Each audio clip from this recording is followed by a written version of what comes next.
मामला ई है कि हमार ससुर आज 4 साल हो गए मरले। जौने जमीन पे मरना वही जमीन पे हमने है 4 भाई।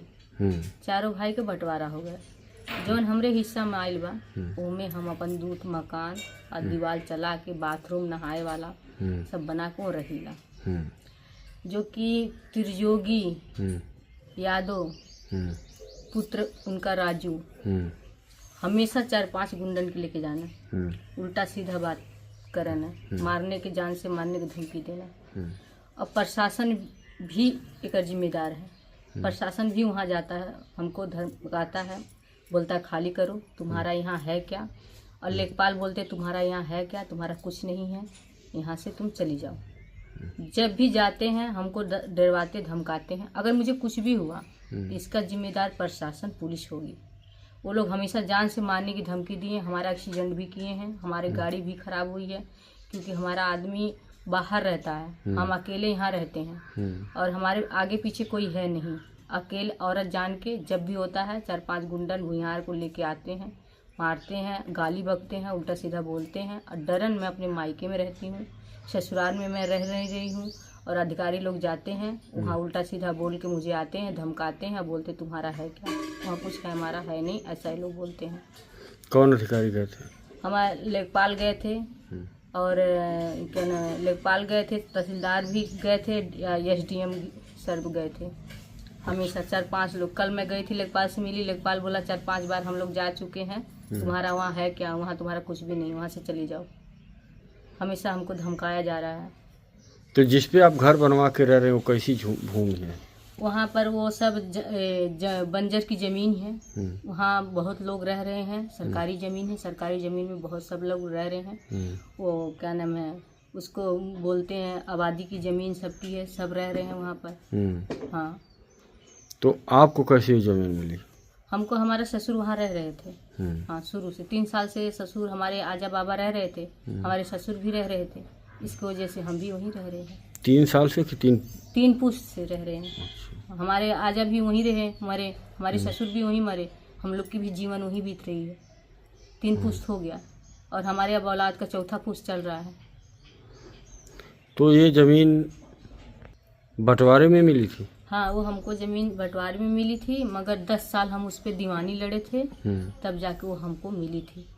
वहाँ से दीवानी से कोर्ट से आदेश है कि इस पे कोई भी अधिकारी कोई भी जाके यहाँ इतनी ज़मीन को छेड़खानी ना करे। उस पे बाकायदे से लिखा हुआ है, जो कि इस पे ना कानगो ना अधिकारी ना लेखपाल कोई भी उस चीज़ का पालन नहीं कर रहा है। जो कोर्ट का हमको कागज़ मिला है उस कागज़ का कोई पालन नहीं कर रहा है। तो ये राजू यादव का कैसे वहाँ ज़मीन हो गया? अब राजू यादव का ज़मीन कहाँ से है कहाँ से नहीं है हमको नहीं पता। हमको कुछ भी नहीं पता उनकी ज़मीन कहाँ से वहाँ आई है। उसके अलावा और आपके पास कोई ज़मीन है? नहीं, कोई ज़मीन हमारे पास नहीं है। केवल उतनी ही है? हाँ, उतनी ही है मेरे पास ज़मीन है। ना खेत हमारे पास है, ना घर है, ना द्वार। खेत भी होगा अगर बापे की बपंसी होगी तो बहुत होगी, 1 पाई होगी खेत। 1 पाई? हाँ, जो कि बसने वाली ज़मीन नहीं है कि हम भी वहाँ जाके बस जाएं। बसने वाली ज़मीन है ही नहीं वो। तो जहाँ बसे हैं वहाँ राजू यादव कैसे काहे कब्जा करना चाहते हैं? अब डेरवा धमका के कब्जा करना चाह रहे हैं। उनकी ज़मीन वहाँ है भी नहीं, कब्जा करना चाह रहे हैं डेरवा धमका के। और हमेशा हमारी जान को खतरा है, हमें कभी भी वो लोग मार सकते हैं। 2-3 बार हमला कर चुके हैं, जो कि हम मंदिर पे भी गए थे न्याय मांगने। मंदिर पे भी गए थे, वहाँ से आए, ये लोगों ने अधिकारी लोग ने पता नहीं क्या ये लोगों ने पढ़ाई लिखाई किया और ये लोग ने क्या बोला क्या नहीं बोला, और उन लोगों ने पूरा मेरी कागज़ बंद कर दिए। बोले कि क्या नाम है तुमको कॉलोनी मिल जाएगा, तुमको पट्टा हम कर देंगे। कुछ भी नहीं हुआ। मुझे बस वहाँ से मंदिर से डरवा धमका के हमको भेजा गया कि तुमको ये मिलेगा वो मिलेगा, कुछ मिला भी नहीं। और फिर हमारे जान के पीछे लोग पड़े, कोई भी हमारी सुनवाई नहीं हुई। यहाँ से मंदिर तक गए, कोई हमारी सुनवाई नहीं हुई।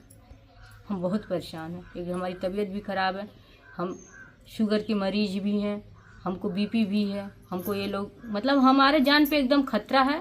और अगर हमको कुछ भी हुआ तो पुलिस प्रशासन इसकी जिम्मेदार होगी। और राजू होगा इसका राजू यादव इसका जिम्मेदार होगा। हमेशा 4 गुंडे लेके मेरे दरवाजे चलता, हमेशा, कभी अकेले नहीं आया है। हमेशा 4 गुंडे लेके आता है, डरवाता धमकाता।